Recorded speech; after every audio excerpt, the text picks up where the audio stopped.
ஓம்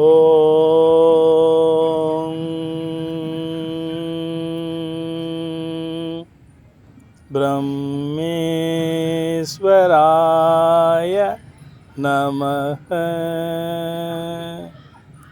ஓம்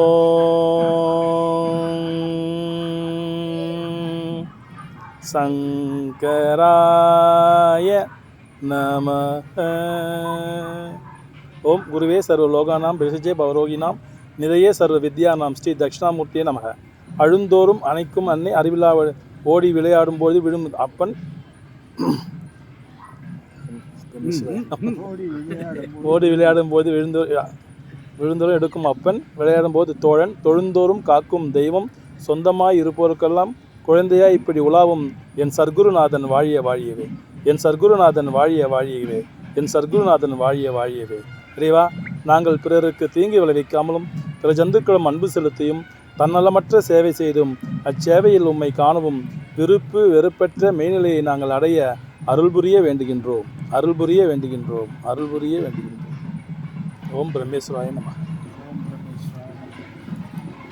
அதாவது ஒரு முறை கேட்டேன், சாமி எல்லாரும் ஒன்று சொல்கிறாங்களே, நம்ம என்ன சொல்லலாம்? அப்போது ஓம் பிரம்மேஸ்வராய நமக்கு அப்படின்னு சொல்லுவேன்.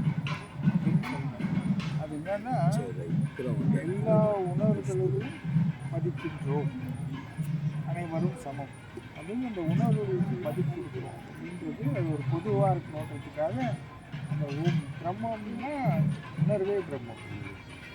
அதன் அடிப்படையில் அந்த பிரம்மம் யாருன்னா ஈஸ்வரா. பிரம்மம்னா அறிவு வரும், உணர்வுனா அறிவு வந்துடும், அறிவு வந்து அது ஈஸ்வரனா தான். அதுக்காக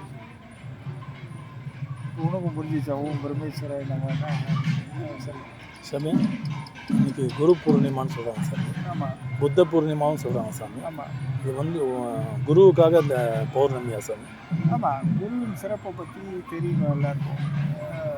இப்போ உலகத்தில் நீங்கள் எது வேணால் தேடலாம். இப்போ கேட்குதா? கேட்குதுங்களா? அப்படியே ஃப்ளோ வந்துடும், சவுண்டு வந்துடும். குருன்றவங்க யாருன்னா தன்னை முழுசாக அறியணும்னு சொல்லிட்டு ஒரு எண்ணங்கள், உணர்வுகள், இப்போ எல்லாம் கண்ணுக்கு தெரியாதது எல்லாம் நம்ம எங்கெல்லாம் சம்மந்தப்பட்டிருக்கோமோ அதை அத்தனையும் அறிஞ்சு தெளிஞ்சு அதிலிருந்து விடுபட்டு தனித்து நிற்கிறவங்க தான் குரு. இப்போ நம்ம கடவுள் அப்படின்னு சொல்லிட்டா நம்மளுக்கு தெரிந்தபடி வழிபாடு பண்ணோம். ஆனால் கடவுள் என்ன சொன்னான்னு உங்களுக்கு யார் சொல்லுவோம்? குருதான். கடவுள் எப்படி சொல்லியிருக்கான், நம்மளை எப்படி வாழ சொல்லியிருக்கான், என்ன பண்ண சொல்லியிருக்கான் அப்படின்றது யார் சொல்லுவோம்? குரு தான் சொல்லுவார். இப்போ மத போதகம் அப்படின்னு எடுத்துக்கிட்டோன்னு வச்சுக்கோங்க. இந்த மதம் போதிக்கிறது நம்ம, நீ வந்து இந்த மாதிரி பூஜை பண்ணணும், புனஸ்காரம் பண்ணணும், நீ தியானம் பண்ணணும். ஆனால் எதை எப்பப்போ பண்ணணும், எதற்காக பண்ணணும்? நம்மளுக்கு வந்து பார்த்திங்கன்னா வாழும் நாட்கள் குறைவாக தான் இருக்குது. வாழ்க்கைன்னு பார்த்தீங்கன்னா எவ்வளோ நாள்? ஒரு தோராயமாக சொன்னோன்னா 30 வருஷம்னு வச்சுப்போம். ஏன்னா 30 வருஷம் நம்ம வளர்ந்து நம்ம நிற்கிறதுக்கே 30 வருஷம் ஆகிடுது. அந்த 30 வருஷம் தொடங்கி 60 வருஷம் தான். இந்த இடைப்பட்ட 30 ஆண்டுகள் வாழ்க்கைக்கு தான் நம்ம பெரிய சிரமம், கடக்க முடியல, பிரச்சனை, அது இதுன்னு எல்லாம் சொல்கிறோம். ஏன்னா இந்த 30 ஆண்டுகள் நம் பொறுப்புகளே வேற ஒருத்தவங்க சுமந்தாங்க. நம்மளுக்கு ஆசை, பாசம், தேவை என்ன இருக்கட்டும், அம்மா அப்பா அவங்களோட கனவு என்ன, நம்ம பசங்க அப்படின்னு போயிடுது. ஆனால் இந்த 30 வருஷத்துலேருந்து நாம் சுமக்க ஆரம்பிக்கும் போது தான் எல்லாருக்கும் பிரச்சனையாக இருக்குது. அது வரைக்கும் எல்லாம் ஜாலியாக இருக்காங்க. அந்த சுமக்க ஆரம்பிக்கும் போது எல்லாமே என்னத்துக்கு போயிடுது? வாழ்க்கையே வேறு கோணங்களில் போகுது. ஸோ நம்ம கிடைத்த வாய்ப்பை நழுவ விட்டோம். இந்த மாதிரி சூழ்நிலையில் நீ எப்படி வாழணும், எல்லாம் நடக்கணும். ஆனால் நீ கடவுளையும் வழிபடணும், கடவுளையும் நாடணும். முதல்ல உன் செயல், உன் எண்ணங்கள், உன் நோக்கங்கள் எல்லாம் ஈடேறினா கூட கடவுள் தேவை. இப்போ போன சத்சங்கத்தில் எல்லாம் அவன் செயல்ற பற்றி பேசியிருந்தேன். 1.5 மணி நேரம் கெந்தி வெறும் எல்லாம் ஈசன் அருளாலாம் நடக்குதுன்றதுக்கு விளக்கம் கொடுத்துட்டு ஏன்னா நம்மளால் எதுவுமே நடக்கலை, ஆனால் எல்லாம் நடக்கிறதா பாவிக்கிறோம். பாருங்க, மனசு உங்கள் கட்டுப்பாட்டில் இருக்கா? இல்லை.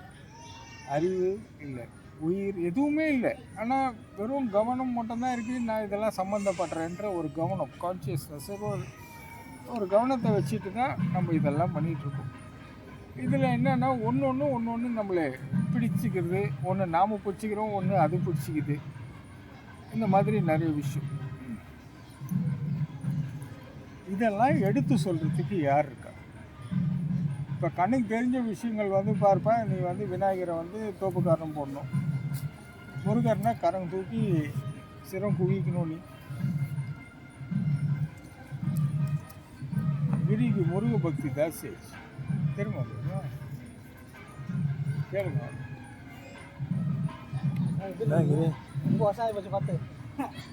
கிரி முருக பக்தி ஜாஸ்தி ஆயிடுச்சு அவனுக்கு. முருக பக்தி அதிகமாகிடுச்சு.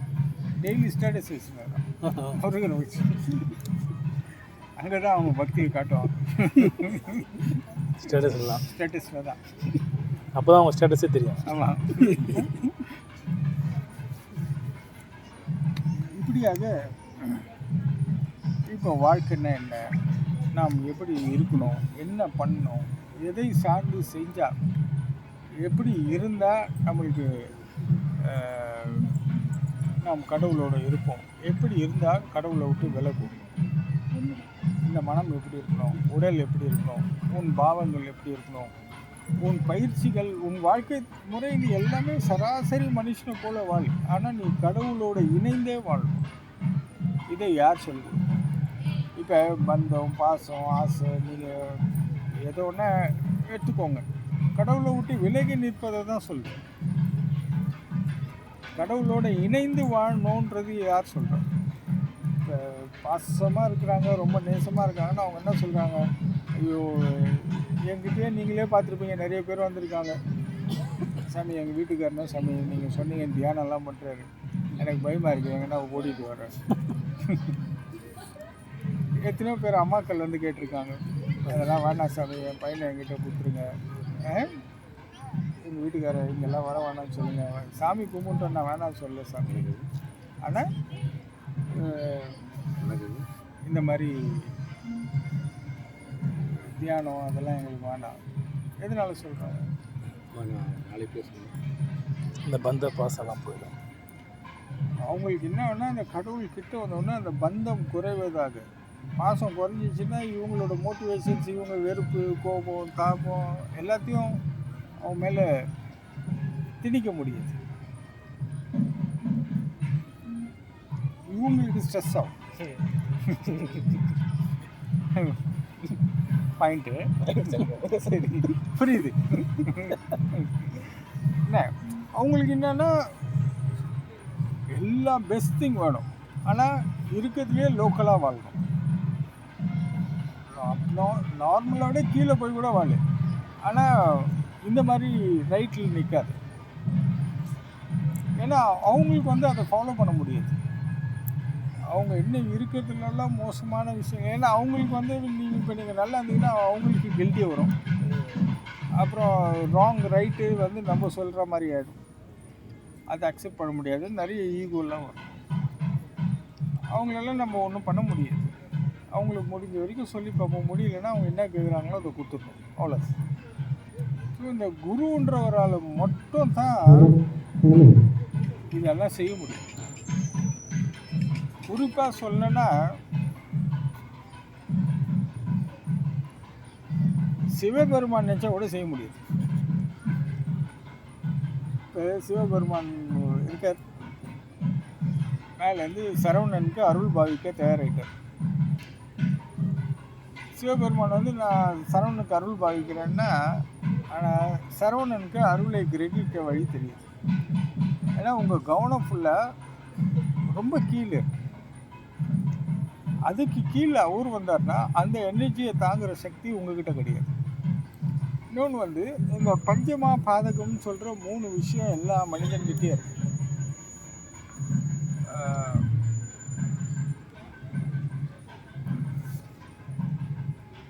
காமம், குரோதம், பழிவாங்கு.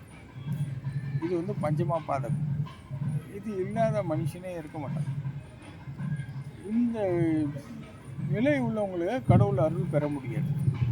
கடவுளுக்கு வந்து பூர்வ ஜென்மத்தின் பயனாளியோ இல்லை உங்களோட பக்தியிலையோ சிரத்திலையோ ஏதோ ஒரு வாய்ப்புனால உங்களுக்கு சிவபெருமான் உதவணும், அருள் பாவிக்கணும்னு முடிவு பண்ணிட்டாருன்னா கூட அவர் ஒரு குருவையிடம் தான் உங்களை அனுப்ப முடியும். அவர் ஒரு குரு கிட்ட அனுப்புவார். வந்துட்டு நான் பின்னாடி இருக்கேன். அப்போ கடவுள்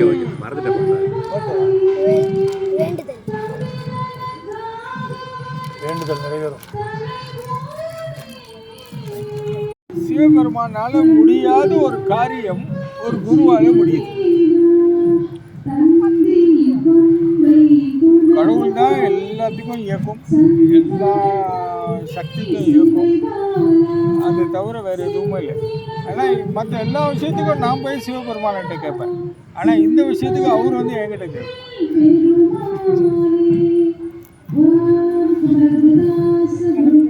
வாங்க பார்த்துக்கிறேன். அதாவது இன்னொன்று கடவுளால் செய்ய முடியாது. வாங்க, குரு வந்து உங்களுக்கு இந்த கடவுள் உங்களுக்கு அனுகிரகம் பண்ணோன்னா முதல்ல அவர் என்ன கேட்கணும்? நான் வந்து அவரை கேட்கும் போது நான் ஒத்துக்கணும். சரவணன்னு நான் என்னவா சேர்த்துக்கலாமா வேண்டாமா? வாங்க முரளி, வாங்க முரளி. சரவணுக்கு அனுகிரகம் பண்ணலாமா வேண்டாமா?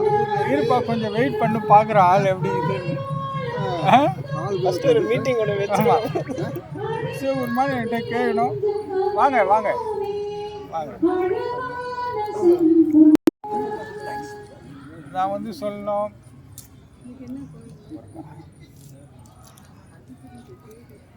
சரி அனுகிரகம் பண்ணலாம், நான் முதல்ல பண்ணுறேன், சரிப்பா எல்லாம் பண்ணி நீ நம்மக்கிட்ட அனுப்பி விடு, பார்த்துக்கிறேன் அப்படின்னோம். நானும் கொஞ்சம் பிஸியாக இருந்தாலும் கொஞ்ச நாள் கழிச்சு செய்கிறேன்னு இல்லை, சரி ஓகே சார் ஒன்று நினச்சேன் அப்படின்ட்டு. இந்த ஒரு விஷயத்துக்கு அவர் எங்கிட்ட வரும். இன்னொரு விஷயத்து இந்த உலகத்தில் யாருமே செய்ய முடியாது. சிவபெருமான் கூட செய்ய முடியாது. எந்த பரிகாரம் இன்னும் என்ன சமாதான விஷயங்கள் இருக்கோ, பாப விமர்சனங்கள் இருக்கோ, எல்லாத்துக்கும் ஒரு விஷயம் இருக்குது. அதாவது இப்போ ஒரு பாவம்னா அதுக்கு ஒரு பரிகாரம், ஒரு தடைன்னா அது ஒரு நீக்கம். இப்போ சிவபெருமானுக்கு எல்லா சக்தியும் இருந்தாலும் ஒரு விஷயத்தை செய்ய முடியாது. முதல் ஒரு விஷயம், அவர் யாருக்கு அனுகிரகம் பண்ணாலும் ஒரு குரு வந்து அவங்கள பக்குவப்படுத்தினா தான் கடவுள்கிட்ட சேர்க்க முடியும். குரு வந்து அவங்க மனசை அமைதிப்படுத்தி சமாதானப்படுத்தி அவங்க ஒருநிலை அடைய செஞ்சு, ஏன்னா அந்த புனிதம் உடலில் பட்டவுடனே வெடிச்சிருவாங்க. அதுக்காக அதனோட பயிற்சி பண்ணி கடவுள் இறை உணர்வோடு எப்படி கலக்கணுன்றதை சொல்லிக் கொடுக்கணும். அதுக்கப்புறம் தான் சிவபெருமான் உங்களுக்கு எல்லாம் பண்ண முடியும். அது பண்ணி நான் உங்களோட கடவுளோட இணைச்சிட்டேன்னா என் வேலை முடிஞ்சிச்சு, நான் போயிடுவேன். அதுக்கப்புறம் யார் கடவுளை அனுப்புகிறானோ அவங்களுக்கு செஞ்சுட்ருக்கோம். கடவுளோட உங்களை இணைக்கிற வரைக்கும் தான் முடியும். அனுப்புறதே கடவுள் தான் அனுப்புறாரு. ஆமாம், என்னை பொறுத்த வரைக்கும் நான் அப்படி தான் நம்புறேன். எந்த யார் வராங்களோ அந்த கடவுள் அனுப்புகிறோம். இன்னொன்று வந்து கடவுள் பண்ண முடியாது, இந்த குற்ற உணர்வை போக்கக்கூடிய ஆற்றல் குரு ஒருத்தர்கிட்ட மட்டும்தான் இருக்குது. இந்த கில்டிக்கு எந்த ரிலீஜன், இந்த உலகத்தில் 18 மதங்கள் இருக்கு. இந்த 18 மதங்கள்லேயே பரிகாரம் கிடையாது. நீங்கள் வேதம், சாஸ்திரம், ஆகமம், உபனிஷ்டுக்கள் எதில் வேணால் தேடுங்க, மனோ தத்துவத்திலையும் இல்லை. மன தத்துவத்தில் சைக்காலஜிக்கலாக சொல்கிற ஒரே விஷயம் என்னென்னா அக்செப்ட். நீ தப்பு பண்ணுறியா, யூ அக்செப்ட், நான் கெட்டவன், இது என் உள்ளே இருக்கு, ஒத்துக்கோ, அவ்வளோதான். ஆனால் அப்படி தான் அவங்களால பண்ண முடியும். இல்லைன்னா அவங்கள தூங்க வைக்கணும். இந்த குற்ற உணர்வு போக்கக்கூடிய விஷயம் யார்கிட்ட இருக்குன்னா குரு ஒருத்தர்கிட்ட தான் இருக்கு. அவங்களோட தவறுகளெல்லாம் மன்னிக்கிறது, அவங்கள மன்னித்து ஆதரிக்கணும். மன்னிச்சுட்டா மட்டும் போயிடாது, மன்னிச்சுட்டா அதுவே அவங்களுக்கு ஒரு விஷயமாயிடும், அந்த பாரமாயிடும். அப்போ மன்னிச்சு அவங்கள மன்னிச்சு ஆதரிச்சாதான் அவங்க கடவுளை வழிபடுறதுக்கு தகுதி அடைவாங்க. அப்புறம் தான் அவங்களுக்கு நான் போதனைகளே கொடுக்க முடியும். அதுக்கு முன்னாடி நான் என்ன போதனை கொடுத்தாலும் அவங்களுக்கு ஏறாது.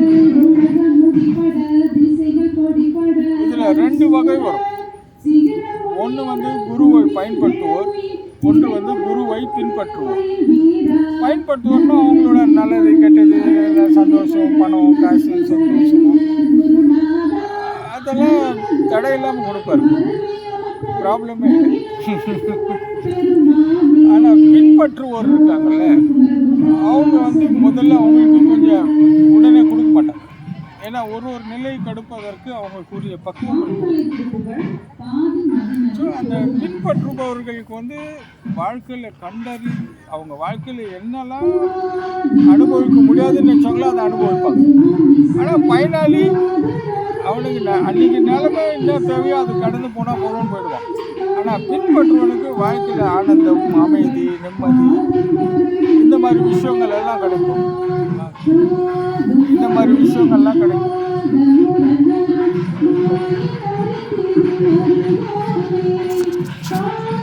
நாங்கள் எப்படி இருக்கீங்க, ஒருவரால் மட்டும்தான் அந்த குற்ற உணர்வு போக்க முடியும், வேறு யாராலும் முடியாது. அந்த குருவும் உயிரோடு இருக்கணும், அவர் எல்லா உணர்வுகளையும் மதிக்க தெரிஞ்சிருக்கணும், எல்லா செயல்களையும் மன்னிக்கவும் தெரிஞ்சிருக்கணும். ஸோ அவங்க எந்த நிலையில் இருந்தால் எல்லாத்தையும் மன்னிக்க முடியும். முதல்ல இந்த உலகத்தில் எதுவுமே தப்பு இல்லை. அந்த புரிதெல்லாம் அவங்க மனம் வணங்கி கடவுளை ஏற்கும் நிலை வரணும். அப்போது தான் கடவுளை வணங்குவதற்கே தகுதி பெறுவாங்க. ஸோ இந்த 2 செயல் குருவால் மட்டும்தான் செய்யும். இந்த 2 செயலை வேறு யாரும் செய்ய முடியாதுன்ற போது குரு சிறப்பானவரா இல்லையா? சிறப்பானவர். ஏன்னா நீங்கள் சிவபெருமானை பார்க்கணும், கேதார்நாத் போகலாம், திருவண்ணாமலை போகலாம், அந்த தகுதி எந்த அடிப்படையில் குரு கிடைக்கும்? அவங்க தேடுதலை பொறுத்து. அவங்களுக்கு ஒரு ஆத்மார்த்தமாக தேடுறீங்க அப்படின்னு சொன்னால் கண்டிப்பாக உங்களுக்கு கிடைக்கும். அவங்களுக்கு இல்லை ஒரு ஆர்வம், ஒரு நாட்டம், சந்தர்ப்பம், சூழ்நிலை, இல்லை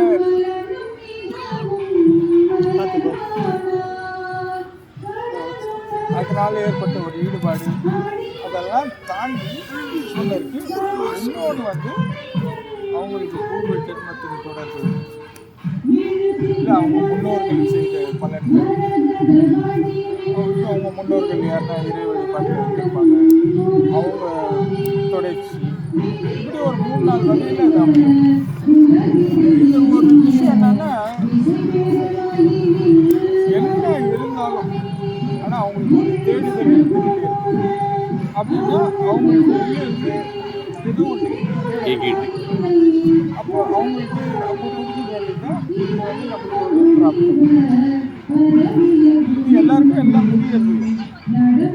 அந்த ப்ராப்ளம் வேணும்னும் போது அப்போ கடவுள் எல்லாரையும் கரெக்டாக கனெக்ட் பண்ணுவோம்.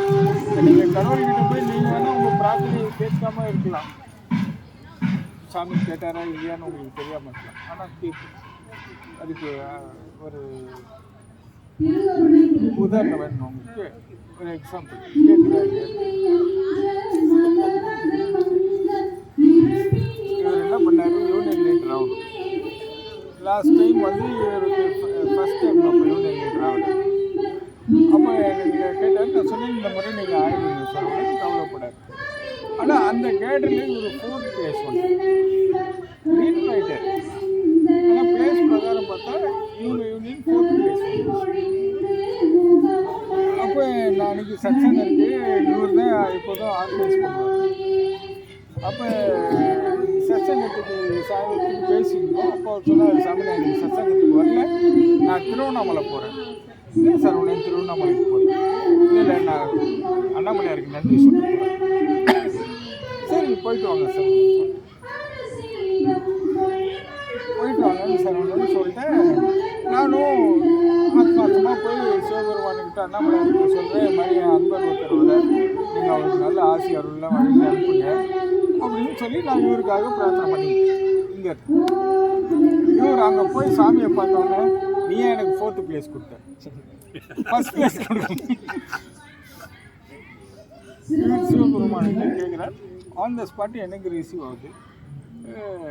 என்னன்னா ஏதோ வருவான் நன்றி சொல்லுவான்னு பார்த்து எனக்கு குறை சொல்லிட்டு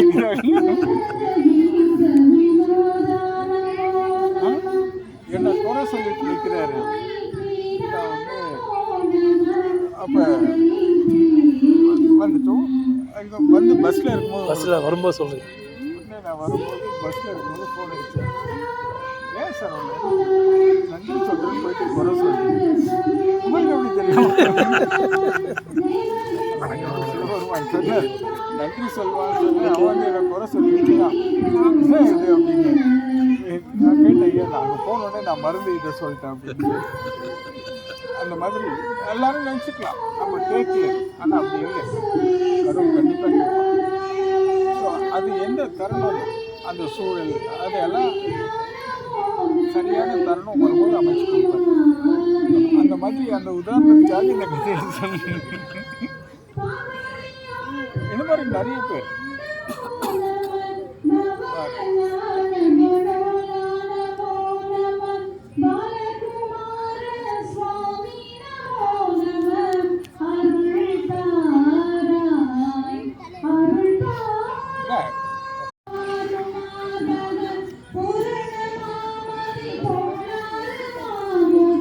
அந்த மாதிரி எல்லாருக்கும் எல்லாம் கேட்கும் கடவுள். ஆனால் எல்லாரும் நினச்சிக்கிறாங்க நம்ம சொல்கிறது எதுவும் கேட்காது கொள்ளாது அப்படின்னு சொல்லிட்டு. ரெண்டு விஷயம் பண்ண முடியலன்னா அப்போ குரு யார்? இப்போ சிவபெருமான் இருக்கார், ஓகேங்களா? சிவபெருமான் இருக்கார், கடவுள் இருக்கார், இயற்கை இருக்குது, காலம் இருக்குது, அறிவு இருக்குது, உயிர் இருக்குது, எல்லாமே இருக்குது. ஆனால் அடிப்படையாக இந்த ரெண்டு விஷயத்த இப்போ சிவபெருமான் நினச்சா செய்ய முடியுமா? நம்ம எல்லோரும் நீங்கள் கடும் தவம் பண்ணுறீங்க, பூஜை பண்ணுறீங்க, புனஸ்காரம் பண்ணுறீங்க, இன்னும் ஒன்றா பண்ணுங்க. ஆனால் அவர் உங்களுக்கு நேரடியாக செய்ய இல்லை.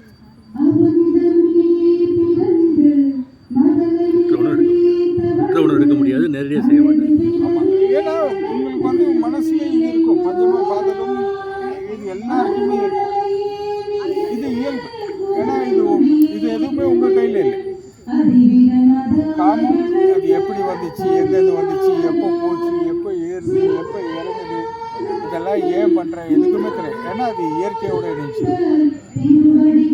இதுக்கு அடுத்து இந்த உயிர் வளரணும், பரிணாமம், இதுவும் காலத்துக்கிட்டே இருக்கு.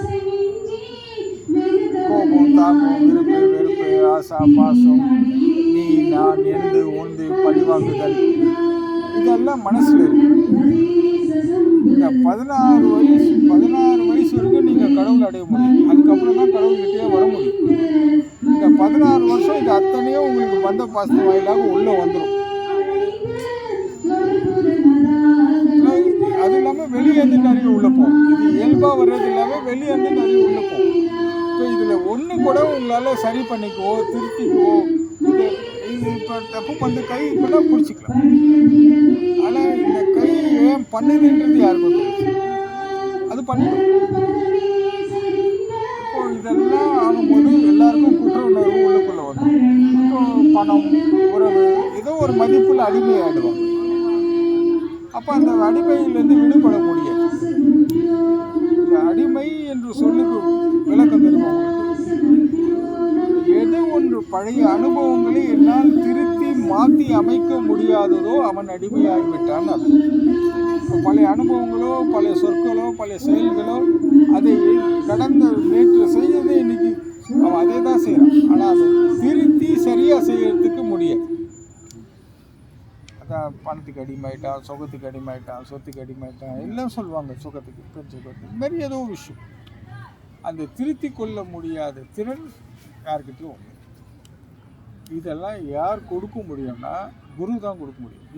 இந்த அடிப்படைகள்லாம் இதெல்லாம் பெற்று அவன் நிமிர்ந்து நின்று ஈசனை வணங்கும் தகுதி வந்துச்சுன்னா தான் அதுக்கப்புறம் ஒரு கடவுள் நோக்கி பயணிக்கலாம். குருவோட பார்வை முழுமையாக எப்போ ஒரு சீடர் மேலே கிடைக்கும்? அவன் எத்தனை தூரம் அவன் நம்பிக்கை கொள்கிறானோ அதை பொறுத்து. அந்த அன்பும் நம்பிக்கை மட்டும். அதாவது இந்த உலகத்திலே மிக சிறந்த உறவு எதுன்னு சொல்லி பார்த்தீங்கன்னா குரு சீடன் உறவு. ஏன்னா குரு வந்து சீடனோட நலனை மட்டும்தான் அக்கறை செலுத்துவார். அதே மாதிரி சீடன் பார்த்தீங்கன்னா குருவோட நலனை மட்டும்தான் அக்கறை செலுத்துவார். ஏன்னா இவங்க ரெண்டு பேருக்குமே பார்த்தீங்கன்னா எனக்கு நீ கொடு உனக்கு நான் கொடுன்ற விஷயமே இருக்குது.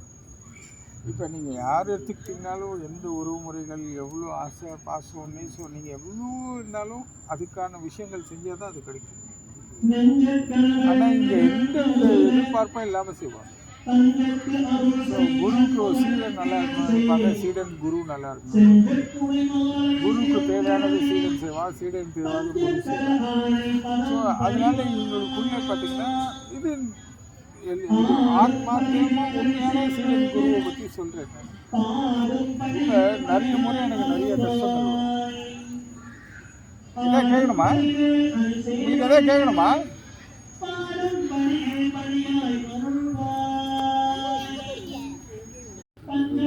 எனக்கு கூட நிறைய கஷ்டங்கள் சொல்லியிருந்தீங்க. இல்லை நீங்கள் சொன்னீங்களா பாயிண்ட் எடுத்து கொடுக்குறேன், நீங்கள் விட்ட பாயிண்ட் எடுத்து கொடுக்குறேன். கஷ்டங்கள் வாங்க தனுஷேகர்.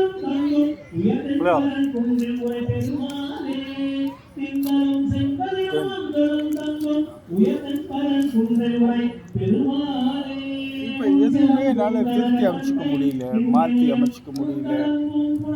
எப்போதும் சோர்வும் தளர்ச்சியுமே பழைய அனுபவம் என்னை கீழே எழுத்துக்கிட்டே போகுது, மேலே முன்னேற விடல. அதனால என்ன நம்மளுக்கு பாதிப்பு? நேற்று பண்ணது இன்னைக்கு பண்ணால் என்ன பாதிப்புன்னா வலிக்குது இல்லை, அது தப்புன்னு தெரியுது இல்லை. நேற்று தெரியல, ஆனால் இன்னைக்கு தெரியுது. அது திருத்திக்கவும் முடியல, மாற்றிக்கவும் முடியல, அதை எதிர்க்கவும் முடியல, தவிர்க்கவும் முடியல, இதை நானும் ஒத்துக்கவும் முடியல. இதுதான் கில்ட்டி, குற்ற உணர்வு. இதை போக்குறதுக்கு இந்த உலகத்தில் எந்த வித பரிகாரமும் இல்லை, எந்த மதத்திலும் இல்லை. அந்த ஒரு குருவால் மட்டும்தான் செய்ய முடியும். அவங்க மனதில் இருக்கிறத போக்கி அவங்கள தலை நிமிர்ந்து நிற்க வைக்க முடியும். இல்லைன்னா அவங்க உள்ளுக்குள்ளே பேசி பேசியே அவங்க ரொம்ப போய்கிட்டே இருப்பாங்க. இந்த பெரிய ஆற்றல் குரு கிட்ட இருக்கிறது ஒன்று. சிவபெருமான் யாருக்குன்னா அனுகிரகம் செய்யணும்னா நீங்கள் வந்து ஒரு குருவை காமிச்சு பக்குவம் பண்ணி வச்சு அவங்களுக்கு கடவுள் அடைய சொல்லுவாங்க. இந்த மாதிரி கண்ணுக்கு தெரியாத அனைத்து உண்மைகளையும் உபதேசிக்க யாரால முடியல? குரு ஒருவரால் தான் முடியும். நம்ம பேசுறது எதுவுமே நம்ம வெளியே பேசவே மாட்டோம், உள்ளதான் பேசுவோம். இப்போ நம்மளுக்கு சொன்ன மாதிரி நிறைய கஷ்டங்கள், துயரங்கள், சங்கடங்கள் இதெல்லாம் போக்குவதற்கு வழி என்ன? யார் சொல்லுவா? அம்மா கொடுப்பாங்களா? அம்மா கொடுப்பாங்க. இல்லை காசு பணம் கொடுக்குமா, சொத்து பத்து கொடுக்குமா, சுகந்து கொடுக்கும். ஆனால் இது போக்குனா தான் நம்ம வாழ முடியும் இல்லையா? இது வச்சுட்டு வாழ முடியுமா? முடியாது. எது இருந்தாலும் அதை காப்பாற்றுறதுக்கும் அதை வளர்க்கறதுக்குமே காலம் வீணாயிடும். ஆனால் நாம் வாழணும். கடவுள் என்ன சொல்றான்னா, வாங்க முரளி பார்த்துக்கிறேன்.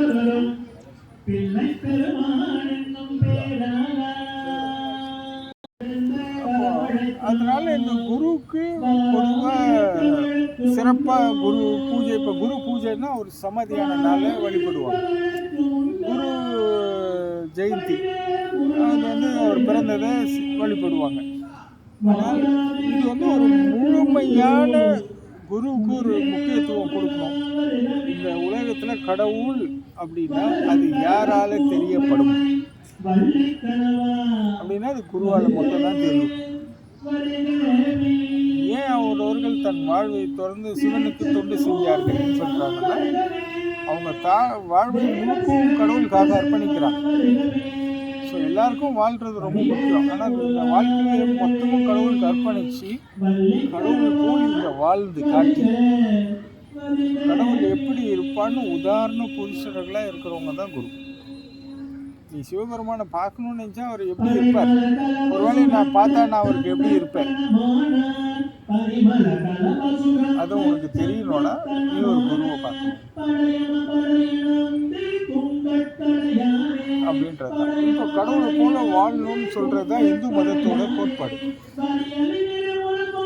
நீங்கள் வாழும்போது எப்படி வாழணும்னா கடவுள் போல வாழணும் தான் இந்து மதம் நம்மளுக்கு சொல்லுது. ஆனால் யாருக்கு தெரியும்? பாலாஜி கேட்போம். பாலாஜி தெரியுமா? பாலாஜி உங்களுக்கு எவ்வளோ பெரிய அறிவாளி உங்கள் ஆள், கேளுங்க, சொல்லுங்க பாலாஜி. இல்லை எல்லாம் அவருக்கு தானே தெரியும்னு சொல்லுவார். அப்போ இது மட்டும் எனக்கு தெரியலன்றது. ரெண்டாவது நந்தகோபால். என்ன எது இழுக்கலையே நினைச்சேன். இந்து மதம் நம்மளுக்கு சொல்றது வந்து நம்ம கடவுள் போல வாழணும்.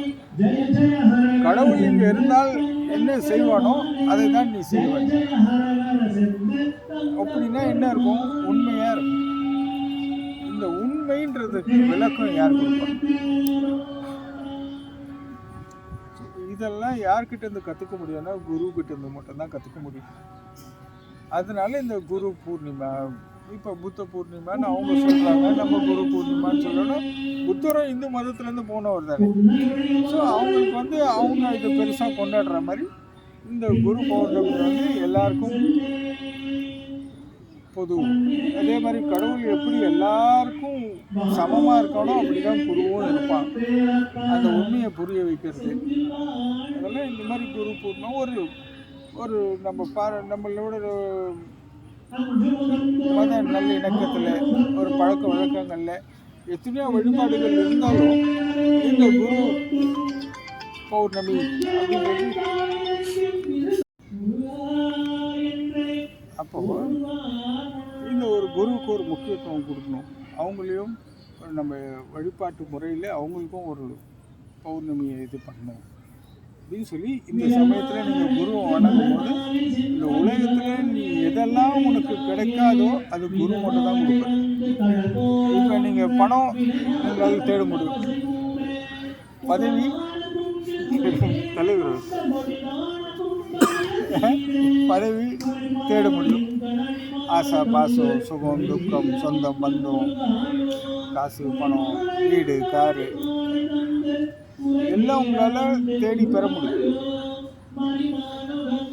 அமைதி, நிம்மதி, தன்னம்பிக்கை, தைரியம், சமாதானம், ஒற்றுமை, ஒழுக்கம், பண்பு, சுதந்திரம், இதெல்லாம் யார்கிட்ட? இதெல்லாம் இருக்கிறவங்க தான் கொடுக்க முடியும். அதெல்லாம் இருக்கிறவங்க யாருன்னா குரு. அதனால இந்த குரு பூர்ணிமைக்கு நீங்கள் அவங்களோட ஆசி அருளையும் பெற்ற சிறப்பு அப்படின்னு சொல்லி சொல்கிறேன். இப்போ இதெல்லாம் நீங்கள் எவ்வளோ பணம் எத்தனை கோடி கொடுத்தாலும் இல்லை, நீங்களே பார்க்குறீங்க நம்மக்கிட்ட எவ்வளோ பேர் வராங்க. மினிஸ்டர் வரோம், பெரிய பெரிய மாவட்ட தலைவர் மாநில தலைவர்லாம் வரும். ஏன் என் காலை பூச்சி அழுகுறோம்? அவங்ககிட்ட காசு இல்லையா, பணம் இல்லையா, பதவி இல்லையா, பவர் இல்லையா, அமைதி இல்லை, எப்படியா காப்பாற்றுங்க. ஏடிஎம் காட்சி ஒட்டும் இங்கே பாரு எப்படி கூஞ்சி இருக்கிறாங்க.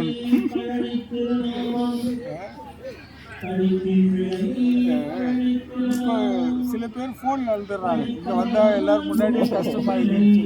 நம்ம யாரும் அவங்க வந்தால் ஃபோன் சொல்கிறதுக்கு நம்மளுக்கு முடியல. அதனால அவசியம் தான் சொல்லுவேன். அவர் சொந்த கதை சோழ கதை சொல்கிறதுக்கு எதுக்கு ஃபோன் சொல்லுவேன்? அவங்கக்கிட்ட இல்லை 1000 கோடி வச்சுருக்காங்க, வாழ முடியல. இந்த மாதிரி விஷயங்கள் எல்லாம் உலகத்துக்கு தெரியப்படுத்தணும், மக்களுக்கும் புரியணும். ஒரே ஒரு பாயிண்ட், இப்போ அந்த இடத்த அடையணும்னா இப்போ ஒரு லிமிட்டை தாண்டிட்டாங்கன்னு வச்சுக்கோங்க சங்கரமா. இப்போ மறுபடியும் ரிவர்ஸ் பண்ணி 0லேருந்து அவங்க மேலே போகணும். அந்த லிமிட்டை கிராஸ் பண்ணிட்டாங்கன்னா அவங்களுக்கு அந்த பாக்கியம் இல்லையா? அப்போ அது ஒரு 40 மேலே இருக்கிறவங்க, ஒரு 50 இருக்கிறவங்க கடவுள் 3 வாய்ப்பு கொடுப்பான். கடைசி பெல் வந்து 47. 47 ஏன் சார் 47 அதாவது அது கடைசி பெல் அவ்வளோதான். அந்த பெல்லையும் நீ மிஸ் பண்ணிட்டேன்னா 3 பெல் கொடுப்போம் உனக்கு வந்து ஒரு 16லேருந்து 17 வயசுக்கு ஒரு பெல் வரும், இல்லை ஒரு 18. சில சமயங்களில் அது 19 வரைக்கும் நீட்டிக்குன்னு சொல்கிறாங்க. அதுக்கான விளக்கங்கள் நான் அப்புறமா சொல்கிறேன் ஏன் அது நீட்டிக்கணும். அதை விட்டால் 27 விட்டால் 47. அவ்வளோதான். இந்த 3 வாய்ப்பு தான். ஃபர்ஸ்ட் 2ல ரியலைஸ் பண்ணாதவங்க 47 ரியலைஸ் பண்ணும்போது ஹெவியாக இருக்கும். ஹெவியாக இருக்குன்னா அவங்க பாரத்தை இறங்கிட்டு காலத்தை ஏதோ ஒன்று கற்றுக்கிட்டு வாழ்ந்துட்டு போகலாம், இல்லை ஓரளவுக்கு முறையெல்லாம் முன்னேறதுக்கு வாய்ப்புகள்லாம் இருக்குது. ஆனால் அதிகம் உழைக்கணும், அதிகமாக வாங்க அவங்க அதிகமாக உழைக்கணும். ஏன் அவங்களுக்கு 47 வயசுல ஒரு வாய்ப்புனா அவங்களுக்கு வந்து குரு கூட இருக்கிற வாய்ப்புகள் இருந்துச்சுன்னு சொன்னால் அவங்க அர்ப்பணம் பண்ணணும். அர்ப்பணம்னா தன்னை அர்ப்பணிக்கணும் குருக்கிட்ட. அது கஷ்டம்னு சொன்னேன். 47 வருஷம் நான் தெரியுமான்ட்டு திடீர்னு வந்து அப்படின்னா முடியாது இல்லை. அதுதான் அந்த மாதிரி ஒரு விஷயத்துல கஷ்டப்பட முடியாது. இந்த 47 வயசு வரைக்கும் என்ன பண்ணியிருப்பாங்க, நான் யார் தெரியுமா, எனக்கு என்ன தெரியும் தெரியுமா, அது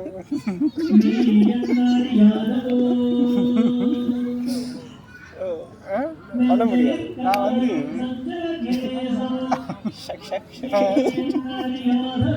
அவர் போய் திடீர்னு 47 வயசுல ஓம் நம சிவாயா வணங்கி நில்லுன்னா நிற்பாரு, முடியாது, உடைஞ்சிடும். ஸோ அப்போ அவங்க அதிக கஷ்டப்படணும். இப்போ நீ ஃப்ளக்சுவேட் பண்ணலாம், ஏன்னா நிறைய விஷயங்கள் கற்றுக்கலாம். ஏன்னா இந்த 27ல் மிஸ் பண்ணுறவங்க வந்து பெரிய கேப் 47.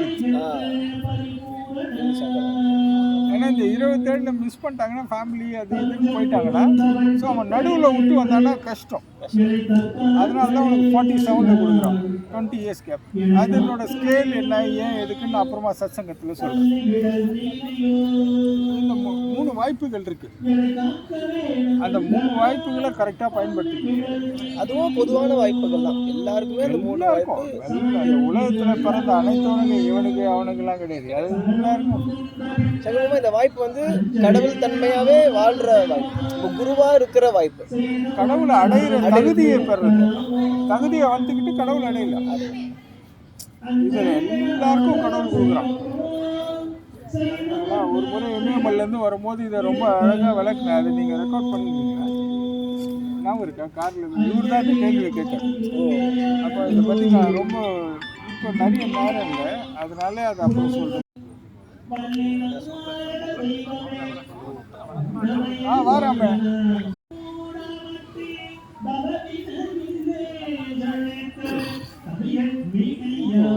இந்த மாதிரி விஷயங்கள் கண்ணுக்கு தெரியாத விஷயங்கள். ஆனால் இதெல்லாம் நீங்கள் இல்லை, குரு கொடுக்குறாரு அமைதி ஆனந்தம் மருத்துவம் இந்த மாதிரி விஷயங்கள் வச்சுக்கோங்க. இதில் ஒரு பெரிய உண்மை என்னன்னா இதெல்லாம் உங்ககிட்டேருந்தே எடுத்து கொடுப்பாரு. குரு கொடுக்குறாரு இல்லையா, அந்த அமைதி ஆனந்தம் நீங்கள் என்னெல்லாம் கேட்குறீங்களோ இதெல்லாம் அவர் கையிலேருந்து கொடுக்கறத விட உங்களுக்குள்ளேருந்து எடுத்து கொடுப்பாரு. இப்போ என்கிட்டேருந்து கொடுக்கும்போது என் தருணம் தான் உங்களுக்கு வந்து அது என் நினைக்கும் போதோ தியானம் பண்ணும் போதோ அந்த மாதிரி சமயங்கள். வாங்க வாங்க, இதெல்லாம் ஏன் அவர் கையிலேருந்து முதல்ல கொடுக்கப்பட்டு அது தூண்டப்பட்டு அது உங்ககிட்டேருந்தே எடுத்து கொடுத்து அந்த அனுபவம் உங்களுக்கு வந்துச்சுன்னு சொன்னால் நீங்கள் மாற மாட்டீங்க. குருக்கிட்ட பார்க்கும்போது கேட்கும்போது பெற விஷயங்கள் மாறும். ஆனால் அதுக்கு குருவை பின்பற்றுவர்களுக்கு தான் செய்ய முடியும், பயன்படுத்துறவர்களுக்கு செய்ய முடியும். அதனால இந்த 3 வாய்ப்புகளை கரெக்டாக பயன்படுத்திக்கிட்டா எல்லாருக்கும் அந்த இறைநிலையை அடையலாம். இதில் எல்லாருக்கும் எல்லாமே சமமாக கொடுத்துருக்காங்க. எல்லாருக்கும் தான் உண்டு தகுதி, எல்லாருக்கும் இல்லைலாம் கிடையாது. எல்லாருக்கும் உண்டு. இந்த பாலாஜி கூட ஒரு நாள் நம்பி ஏமாந்து போனாங்க. தெரியுமா உனக்கு அந்த கதை? அவன் ஒரு டூபாம் என்ன பண்ணேன், சின்ன வயசில் என்கிட்ட வந்து நான் வந்து கல்யாணம் பண்ணிக்க மாட்டேன் சொல்லி, நான் உங்களை மாதிரி தான் உங்கள் பின்னாடியே இருப்பேன், உங்கள் கூடயே இருப்பாங்க சொன்னால் நானும் நம்பிட்டேன். இவனை சரி, ப்ராக்டிஸ்லாம் கூட கொடுத்தது. ஓ நானும் நம்பி எனக்கு நிறைய ரொம்ப சின்சியராலாம் ஃபாலோ பண்ணியிருந்தேன். இவங்க அம்மாலாம் வந்து எனக்கு முன்னே கல்யாணம் பண்ணிக்கணும்லாம் எனக்கு கேட்குறாங்க. நான் அவங்களுக்கும் எதுவும் சொல்ல முடியல. இவர் ரெக்கமெண்டேஷன் வரும் இன்னும் வந்து பாலாஜி நான் கல்யாணம் பண்ணிக்க மாட்டேன்னு சொல்கிறாரு. என்ன சொல்லேன் வந்து நல்லா பயிற்சி பண்ணுறான், இதெல்லாம் பண்ணிகிட்டு இருக்கேன், அவனுக்கு அது அவன் விருப்பப்பட்டால் பண்ணிக்கிட்டோம், நான் ஒன்றும் சொல்ல மாட்டேன் அப்படின்னு சொல்லிட்டேன். சரி ஒரு பொண்ணு பார்க்கணும்னு சொன்னான். என்ன அவங்க அம்மாலாம் வந்து கேட்டோன்னே நான் என்ன சொன்னேன், சரிப்பா போய் பார்த்துட்டு வந்துடு, மற்றது நம்ம அப்புறம் பார்த்துக்கலாம் அப்படின்னா. ஃபோனே பண்ணல. அப்புறம் ஒரு வாரம் 10 நாள் பார்த்து நான் ஃபோன் பண்ணி என்னடா ஆச்சுன்னு கேட்டால் டேட் சொல்கிறான் நிச்சயதார்த்தம் 2 ரூபாய்க்கு வரை.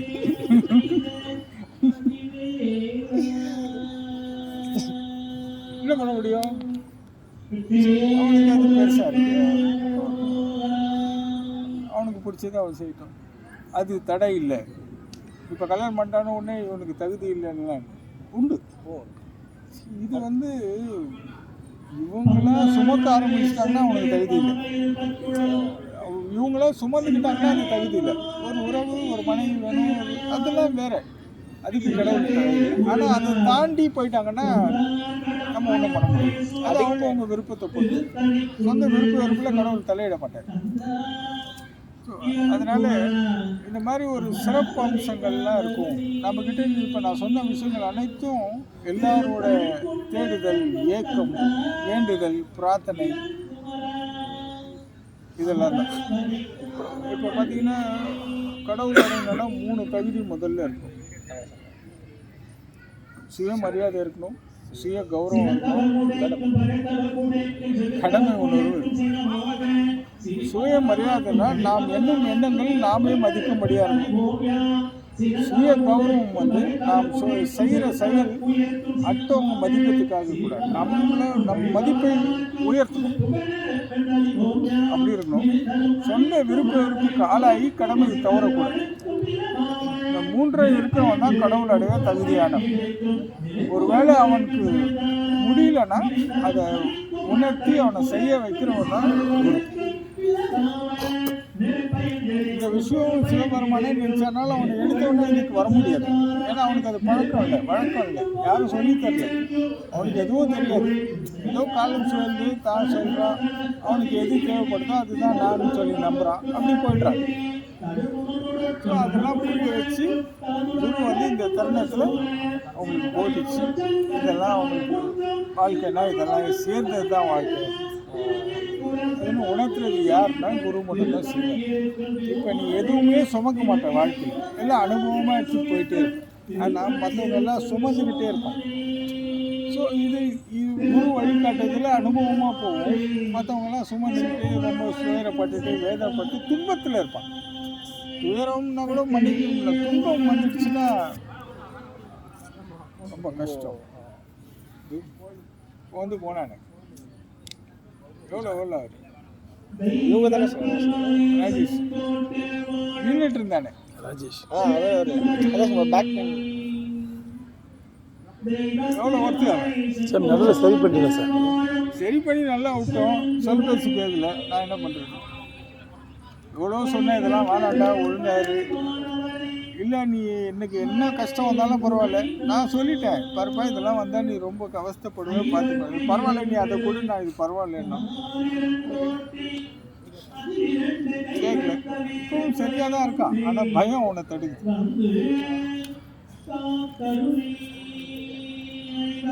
100 கோடி உட்கார முடியல தலைவர், 100 கோடி அதிகம், ஆனால் உட்கார முடியாது. இதெல்லாம் தான் துன்பம். இப்போ நீங்கள் சொன்னீங்களா அவங்கக்கிட்ட இருக்கிற இன்பத்தை வச்சு நான் அவனை வந்து சரி பண்ணிவிடுவேன்.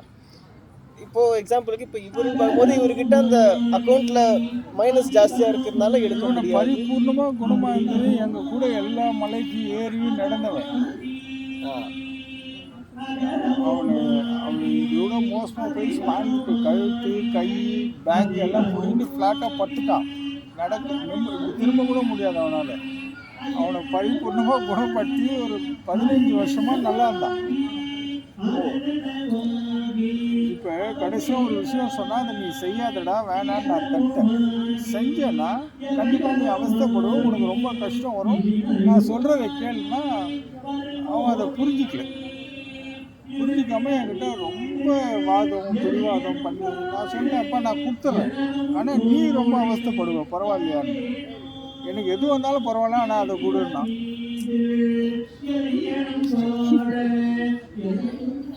அவன் பையன் என்ஐடியில் படிக்கிறான், அவன் பொண்ணு என்ஐடியில் சேரணும்னு ஆசைப்பட்டான். நான் சொன்னேன், வேணாண்டா விஐடியில் சேரு, நீ ரொம்ப பாசக்காரன், உன்னால் பிரிஞ்சுலாம் வாழ முடியாது. இல்லை எவ்வளோ சொன்னேன், அது நல்லதும் இல்லைடா, உனக்கு நல்லது இல்லை, எவ்வளோ சொன்னேன் கேட்கல. அந்த இதில் ஓவர் கான்சியஸ் ஆகிறான், எக்ஸைட் ஆகிறான், தன்னை கட்டுப்பட்ட நிலைக்கு போகிறான். உடனே இறங்கிட்டான்னு வச்சுக்கோ, நாளைக்கு இன்னொருத்துக்கு வந்து நிற்பான். சொல்லி கேட்கல. என்ன வருணுக்கு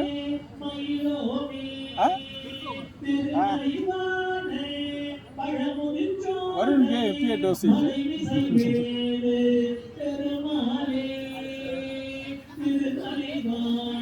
அதாவது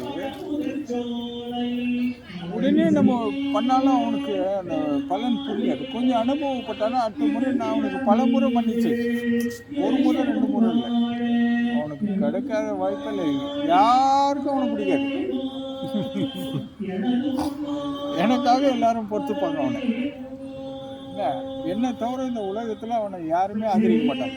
இவன் தான் அவன் பொண்டாட்டி பிள்ளைங்க அம்மா அப்பா கூட அவனை வாடா ராஜான்னு கூப்பிட மாட்டாங்க, போடா வெளியேன்னு சொல்லுவாங்க. ஆனால் அவனை ஆதரிக்கிற ஒரே ஜீவன் யாருன்னா நான் மட்டும்தான் இந்த உலகத்தில். அது எப்படா ஒரு ட்ரிப்புக்கு என் கூட வா, அதுக்கப்புறம் நீயே புரிஞ்சுப்ப. ஆஹா எப்படி நீ அப்போ நீ என் கால் எங்க எங்கள் காலை காட்டுங்கன்னு என்னை தேடி வருவேன். நீ இவரெல்லாம் எப்படி சமாளிக்கிறீங்க? துன்பம் வரக்கூடாது. ஒருவேளை குரு அவனுக்கு இன்பம் கொடுக்கலன்னா கூட பரவாயில்ல, ஆனால் துன்பம் வராமல் பார்த்துப்பேன். இதெல்லாம் தான் சாமி. குரு சீடனை தேர்ந்தெடுக்கிறார், சீடன் குருவை தேர்ந்தெடுக்கிறார். இந்த ரெண்டுத்துக்கு உள்ள வித்தியாசம். குரு சீடனை தேர்ந்தெடுத்தால் சரி, சீடன் குருவை தேர்ந்தெடுத்தால் சிவமயம். சாமி இன்னைக்கு கார்பரேட் குரு நிறைய பேர் இருக்காங்க. ஒரு சீடன் போய் இந்த கார்பரேட் குரு யாரும் ஒன்று தேர்ந்தெடுத்து வாங்க வாங்க. தலைவர்னா குரு மாதிரி பாய் நிறைய வச்சுக்கிறார் சார் அவரு. அந்த கேள்வி கேட்கிறாரு. அதாவது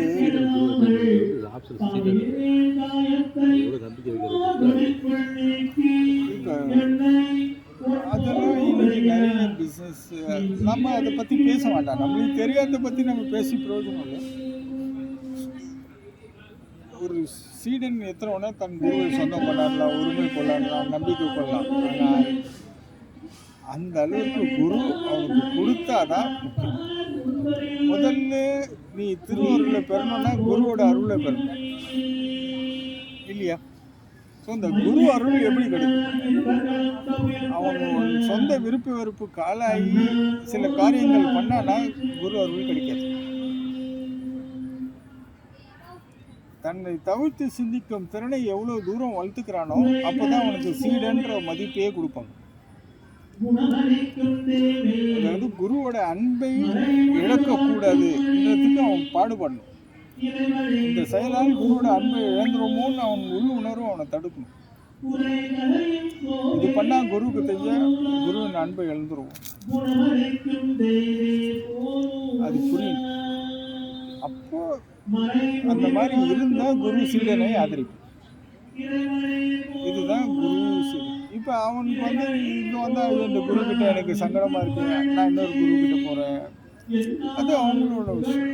ஆனால் குருவின் அன்பு பெறுதல் ரொம்ப முக்கியம். அதுதான் குரு அருள்னு சொல்கிறது.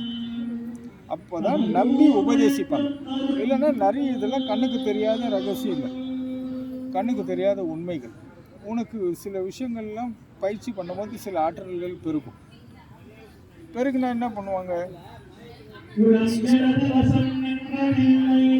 அந்த பெரிய சில ஆற்றல்களை மிஸ்யூஸ் பண்ணதில் ஒருத்தர் வா கிருஷ்ணா,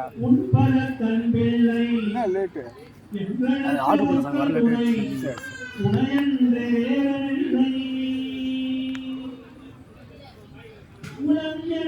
இப்போ நான் இவருக்கு என்ன பண்ணேன், இவருக்கு ரொம்ப கஷ்டம். அப்போது காலகட்டத்தில் என்னன்னா சொன்னேன், ஒரு ஆதங்கம், சரி இவர் சிரமப்படுறாருன்ற ஆதங்கத்தில், சரி பல உனக்கு எதாவது கஷ்டமாக தான் நான் அப்சர்வ் பண்ணி நீ பேசி எல்லாம் ஓகே ஆகிடும் சொல்லி என்னை எழுதுக்கோ, எழுதுட்டு நீ அங்கே செயல் பண்ணி எல்லாம் க்ளோஸ் ஆகிடும். இவருக்கு நல்ல கடைக்கடன் நிறைய விஷயங்கள் வந்து சரி மாமா. மற்றவங்க யாருன்னு சென்சார் பண்ண தலைவர் சன்னின்னு வந்தார். வந்தால் கூட என்ன வரும், நான் தான் தலைவர் ஆடினார். ஸோ அதுதான் இப்போ அவருக்கு அந்த தகுதி கரெக்டாக இருந்துச்சுன்னு சொல்லி தான் நான் இப்போ ஒரு கஷ்டப்படுறோன்ற ஆதங்கத்தில் நீங்கள் யூஸ் பண்ணிக்கோன்னு சொல்கிறோம். நீ போகிற உன் காரியம் தடப்படுது, அதனால எனக்கு கஷ்டம் வருதுன்னு சரி நீ என்னை அப்சர்வ் பண்ணி நடக்கும். ஸோ இவர் அப்சர்வ் பண்ணி பயன்படுத்த ஆரம்பிச்சோன்னே இவர் வேறு வேறு விஷயத்துக்கெல்லாம் பயன்படுத்த ஆரம்பிச்சு லாஸ்ட் ஆகிடுவோம் ட்ராக் நம்ம. ஆமாம். ஸோ நான் என்ன பண்ண முடியும், டிஷ்ஷை லைட்டாக அப்படி திருப்பி இந்த டிஷ்ஷை கொஞ்சம் அப்படி திருப்பிட்டோன்னா ஃப்ரீக்வன்சி இருக்கு. அப்புறம் பரமபதம் அதுதான் சைன்னு பாம்பிக்கிறோம்.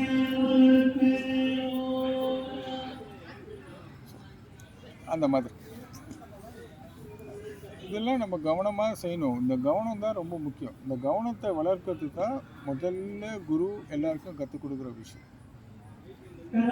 கவனம் வளர்க்கணும். சரி ராஜேஷ், எல்லாருக்கும் கூட ஸ்வீட் கொடு. ஓம் பிரம்மேஸ்வராய நமக.